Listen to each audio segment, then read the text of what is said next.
여러분 안녕하세요. 유아와 초등부모를 위한 교육 전문 채널 숙생TV입니다. 반갑습니다.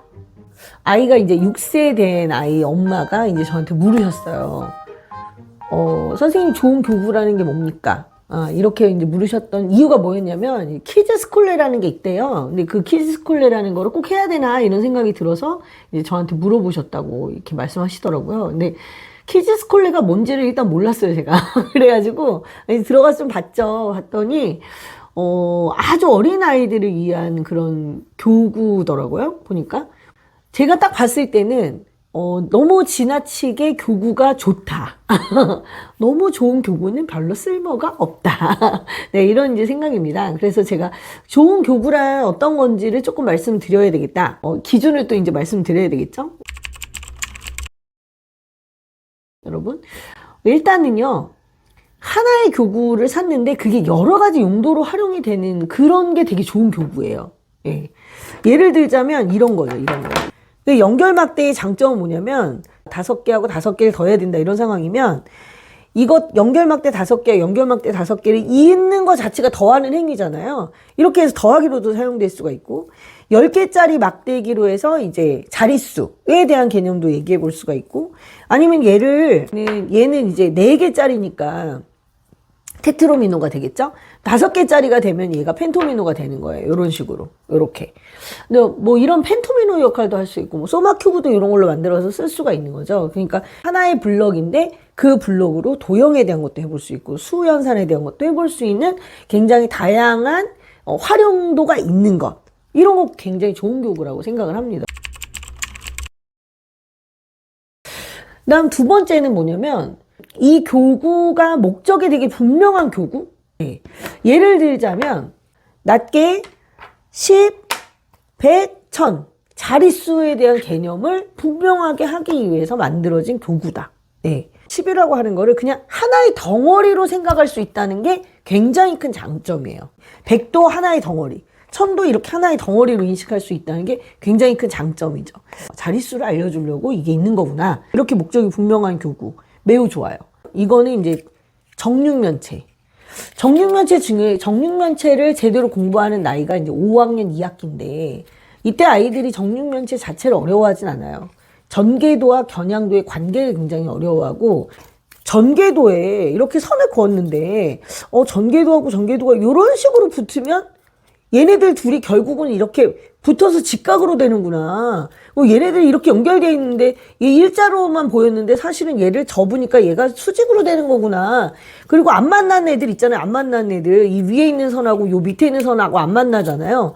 걔네들 사이는 사실은 평행이었구나. 뭐 이런 것들을 아이들이 얘를 만들면서 이제 인식을 하게 되는 거죠. 그러니까 이런 교구 같은 경우는 목적이 정육면체의 전개도와 겨냥도의 관계를 이해하게 하고자 하는 것. 이게 목적이 되는 거예요. 이런 거 굉장히 목적이 분명하고 좋은 교구예요. 그런데 목적이 엉뚱한 데 있는 교구들이 있어요. 에셔라는 화가가 이제 수학에 굉장히 특히 기하에 엄청 빠져 있었는데 이 사람은 이렇게 하나의 평면을 도형을 쪼개서 그 도형이 완전히 이렇게 계속 돌아가면서 똑같은 모양을 계속 유지하는 이런 거를 이제 테셀레이션이라고 하거든요. 이런 거에 굉장히 많이 빠져 있었어요. 지금 이거 같은 경우는 120도로 돌려서 얘가 하나로 되는 거거든요. 왜냐하면 이 평면을 다 메꾼다는 거는 전체가 360도라는 얘기인데 도마뱀이 3마리가 이렇게 모여가지고 하나를 이루고 있잖아요. 그래서 얘가 120도를 돌려서 사실은 얘 만든 것들이에요. 근데 이 교구는 왜 제가 별로라고 얘기를 하냐면 육각형을 그려서 그 육각형에다가 도마뱀 도안을 갖다 대고 그린 다음에 걔를 오려가지고 이런 거를 실제로 돌려가면서 테슬레이션을 실제로 해보는 데 의의가 있는 거야. 그래야 120도를 이렇게 3번을 돌리면 360도가 돼서 결국은 빈틈을 다 메울 수가 있구나. 정육각형이라고 하는 것은 그 안에 120도, 120도, 120도에서 360도를 만들 수 있는 구조가 들어가 있잖아요. 그런 것들을 아이들이 확인하기 위해서 얘를 해보는 건데 이게 이미 다 이렇게 만들어져가지고 끼우기만 하는 거다.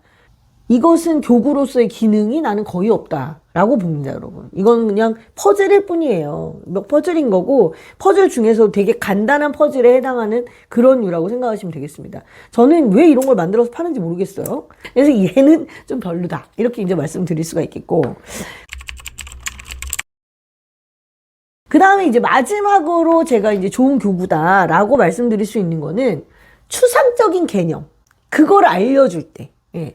사실 추상적인 개념이라고 하는 거는 아이들이 만질 수 없는 것들. 예를 들자면 시간이죠, 시간. 시간은 눈에 보이지 않는데 그 보이지 않는 시간을 눈에 보이게 만든 것들. 이게 이제 시계와 달력인데 이런 것들이 이제 추상적인 개념을 알려주기 위해서 만든 이제 교구들이 되는 거란 말이에요.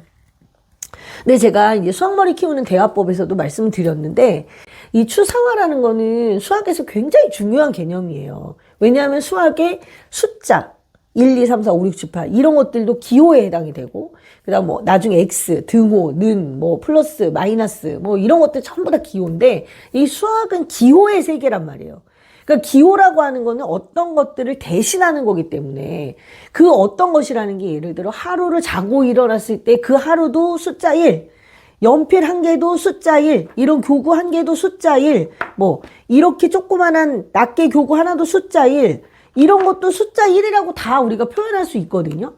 그 숫자 1이라고 바꾸는 순간 우리가 모든 거를 간단하게 생각할 수가 있죠. 예. 그래서 이 추상화라고 하는 거 굉장히 중요한 개념이고 아이들이 수학을 하기 위해서는 반드시 알아야 되는 그런 개념이라고 우리가 생각을 할 수가 있는데 이것을 어린 아이들이 하기가 되게 어렵습니다. 특히 이제 시간같이 계속 흘러는 가고 있는데 형체가 없잖아요. 이런 것들을 알기가 되게 어려운데 그 중에서 이제 제가 보여드리는 교구는 시계달력 카드라는 교구입니다. 이 교구만이 가지고 있는 굉장히 독특한 특징이 있는데 그게 뭐냐면 달력이에요. 이 1년을 쭉 보여준 거거든요, 얘가. 근데 여기서 중요한 거는 하루도 빠짐없이 날짜가 들어가야 된다는 게 되게 중요한 거예요. 이 달력의 종류가 3가지가 있거든요. 하나는 요거, 하나는 요거, 하나는 요거 이렇게 3가지 종류가 있어요. 색깔이 3가지. 이 3가지 차이는 뭐냐면 연두색은 이제 30일짜리고 이거 주황색이라고 해야 되나? 얘는 이제 31일짜리고 요 파랑색이 28일이에요. 28일, 29일 이렇게 2가지가 있거든요. 그랬을 때 얘를 어떻게 채울 거냐? 1년 어떻게 채울 거냐? 애들한테 물어보면 거의 100이면 100. 1월 달부터 채우려고 해요. 1월 달부터. 근데 1월 달부터 채울 때도 애들이 진짜 희한한 게 뭐냐면 여기 앞에 빈칸이 있는 걸 허락을 안 하는 것 같아. 이거부터 이렇게 채우는 경우가 진짜 많아. 이렇게. 이런 식으로. 이렇게 채우면 걔가 여기까지 딱 됐잖아요. 그럼 2월 달에 요 다음부터 바로 시작해야 돼. 근데 한번 볼까요? 자, 2월이 28일까지여가지고 이렇게 딱 했단 말이죠. 그럼 어떻게 돼요? 얘를 이렇게 할 수는 없잖아. 밀리니까. 얘를 모양 이렇게 딱 맞추게 되면 하루가 비죠. 이렇게 가운데가. 뻥. 그럼 이제 아이들하고 얘기할 거리가 생기죠. 어머, 그래?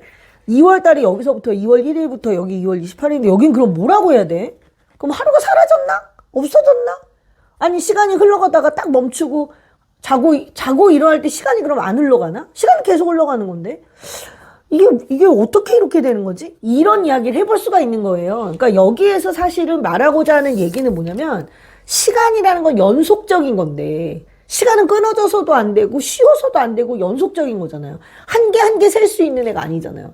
그 연속적인 건데 이렇게 비어있을 때 우리가 어떻게 해야 될까? 이런 생각을 해보게 되는 거죠. 이런 교구를 제가 본 적이 없어요. 그러니까 이런 교구가 좋은 교구인 거야.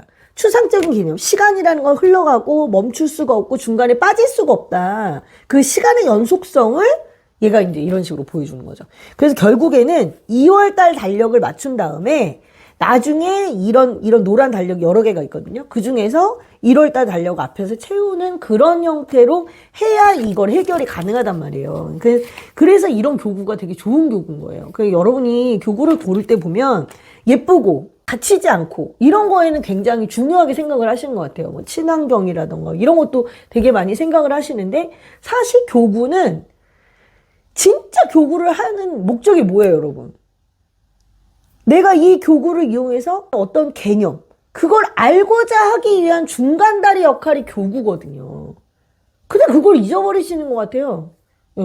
교구라고 하는 것을 그냥 안전하고 예쁘고 가지고 놀기 좋은 거? 그럼 뭐하러 교구를 갖고 놀아요? 그냥 장난감을 사서 놀면 되지.